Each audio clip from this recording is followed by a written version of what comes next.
Well, maybe you've been decluttering and simplifying for a little while, and you're kind of to that point where you want to see some big changes and feel like you got a really big win. Well, let's talk about how you can get rid of some extra furniture pieces in your house, and it can make a magical difference in your space.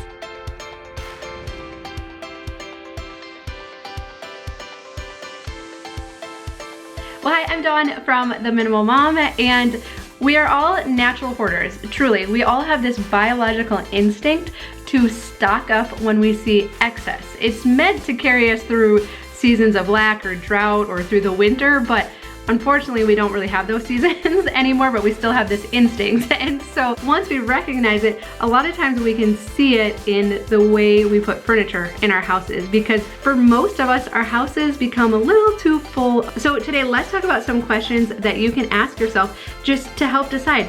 Are there some pieces of furniture in your house in certain rooms that you could get by without, and it would totally transform the way those spaces feel and the way they function and make them a lot easier to keep clean? And so I actually took out some pieces of furniture in this room. I don't think anybody really noticed it in the before and afters on the last video. And so I'll show you where it was. Next to Tom's recliner over here. Right under here, under the window, was a chair. And then the ottoman for it was in the corner. And then underneath the TV, we used to have a big black IKEA dresser. And all of it was stuff from our other house that when we moved into here, we were just, you know, like I said before, trying to figure out where we could fit it. So the first question to ask yourself is, when did I get this piece and did I really like it when I got it? I think most of us, when we get furniture, it falls into two camps. Either we're getting it just merely to fulfill a purpose, like kind of like Tom's recliner, you know, but maybe it was inexpensive, maybe it was given to us. It fills that function, but we don't necessarily love it. On the other hand, we might get stuff because we love it, or maybe it was passed down, or it's something we've always wanted, and then it may or may not fit the space we put it in and fulfill its purpose or its function. And so I think it's important to look back at the pieces and to reflect on, have I ever liked this piece? Because if I've never liked it, it's definitely gonna make it a lot easier to get rid of. And so for the chair, I never really liked the chair that much.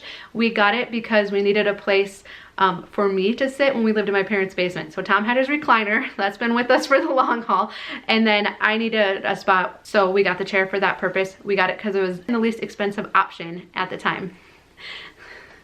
And then the dresser, I actually really like the dresser. So in our last house, our master bedroom was good size, and I liked the dresser. We used it and it fit in the room well, the scale was good, it didn't overpower the room, and so we both really liked the dresser. However, like I said, if you've seen our bedroom, there's no way that's gonna fit. And so that's why we decided to put it out here under the TV, and then we started storing things in it like games and DVDs, which seemed like a great idea. The problem was, let's move on to question 2, is does it fit the space? And so for the dresser, it was too big for the space. It made it feel tighter in here, it made it feel smaller. This isn't a big room. It feels more spacious now that we've gotten rid of things in here, and then I painted it a little bit lighter color. But when it was in the room, it made the room feel smaller. Same with the chair and the ottoman. It made this room feel more cramped. It's so fun when we're helping people stage their houses, because a lot of times we'll be like, let's take out some of this extra furniture just to open up the rooms a little bit. So we'll take out like half of the furniture in a room, especially big pieces like china hutches and cabinets, or oversized chairs, or bookshelves, or sofa tables, or just, you know, extra pieces of furniture that tend to accumulate in rooms. And inevitably the owners come back in and they're like, oh my goodness, it feels so much bigger in here. It feels so much more spacious. And a lot of times they'll say, oh, I wish we would have done that sooner. And so I know how it goes. I know how this stuff gets into our house. I know, like, I mean, this is what happened to us. And sometimes it's not always like really easy just to be able to pull stuff out to see how it feels without it. You know, usually it requires like multiple people or some strong people in your life to be able to pull stuff out just to see what it would be like. But I think you'll find too that if you pull out some of these extra pieces of furniture, that your house can feel so much more spacious, and it just feels nice having some extra room to breathe. When we pulled these out of here, the kids were like, oh, it feels so much better in here. Now, the next question to ask yourself though, is it attracting clutter? Yes, Yes, yes, yes. The dresser was definitely collecting clutter. Because we had so much room, we were keeping DVDs that nobody watched anymore. Adeline started sticking extra art projects and art supplies in there to keep, even though she has plenty of space in her desk to keep that kind of stuff. And so the top of the dresser would collect clutter, you know, any flat surface, people just would set stuff on there. I would have to keep it dusted. And then the drawers were definitely filling up with stuff that we didn't need it. I knew if we didn't have that space, it would be stuff that we wouldn't keep, and that would have been better. And then the next question is, but could this room function without it? So in regards to the chair, the reason we even put it in here was because we always think, well, we need extra seating, right? So we have people over, a lot of times the kids come over to this room, so we need extra seating. And so that's why we kept it in here, as well as that we had paid money for this chair, and to get rid of it, we'd only had it for maybe a year. And I mean, we didn't buy it used, we went to IKEA and bought it. So it felt like we should keep this chair for the long haul now because we paid full price for it. We paid money for it, right?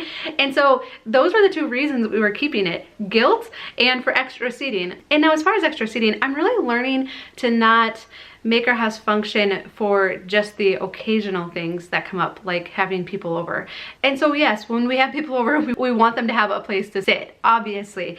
But now what we do is we have some extra folding chairs and some metal chairs that stack that we keep out on our porch, and we just pull those out when people are coming over. So it's really not a big deal, and then I don't have to keep extra big pieces of furniture. Does it stink that we paid money for this chair that now we're taking out of here and we don't have any use for anywhere else in our house? Yes, of course it does. But again, that's where if we can look at this like editing is, yes, is that gonna happen? Are we gonna bring things into our house only to get them in here and decide that they don't fit right, it wasn't quite what we were looking for? Just because it was a good deal doesn't necessarily mean it fits the function. Yes, we've all been there. So again, if we can be okay with this process, recognize that every time we do something like that, I'm learning from that experience every time. I mean, already I'm getting so much more pickier about what we bring into our house to make sure, is it really what I want? I'm frugal, right? So a lot of times I would just sacrifice, like, oh, well, it's close, or it kind of fits it, but it's cheap, you know, it was really inexpensive. So I'm learning every time we make a decision like this. Okay, so let's talk about the dresser. Could this room function without it? Yes, 100%. So we decided we want to move the toy bins into this room just because they weren't getting used as much out in the other room, and so we didn't need them out there anymore. And so I brought up the idea of getting rid of the dresser. I wasn't sure if Tom would be okay with it because he especially really liked it. But I brought it up and he was like, yep, totally fine. And I was like, really? And so we moved the DVDs into one of the top toy bins. So, and we pared them down significantly. I mean, we were keeping shows now that we've been watching on Amazon Prime and not even though we had the DVDs. So, I mean, we kept a few, but we realized that we absolutely did not need 2 full drawers of DVDs anymore. And then as far as, you know, the art projects and all that kind of stuff, we just talked with Adeline about it and found other homes for it and got rid of some of the stuff. And so it feels really good not to have that in here anymore, because a lot of times I knew the clutter that was behind the drawers, but I was just like, I'm not gonna deal with it, right? I'm not gonna deal with it. So having that out here, freeing up the space, but also getting rid of a piece of furniture that collects clutter just feels really good.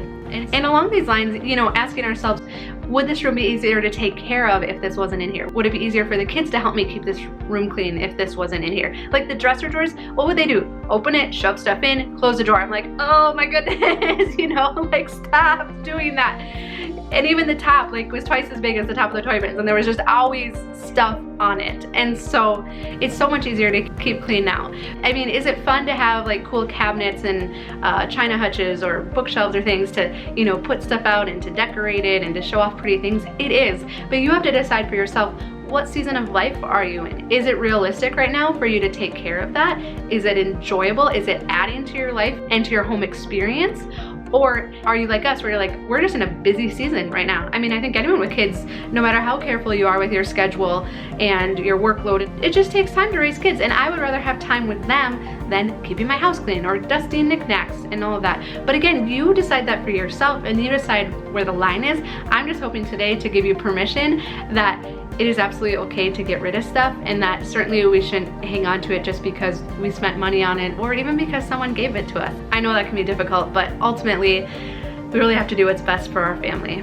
My encouragement to you is to really take a hard look at the furniture that you have in your house and ask yourself these questions. Do I really like it? Is it collecting clutter? could we get by without it? Would our house feel more spacious without it? Our house is really small. It's 1,500 square feet with 6 people living here. But so many times people come in and they come in and they're like, oh wow, your house is so much bigger than it looks from the outside.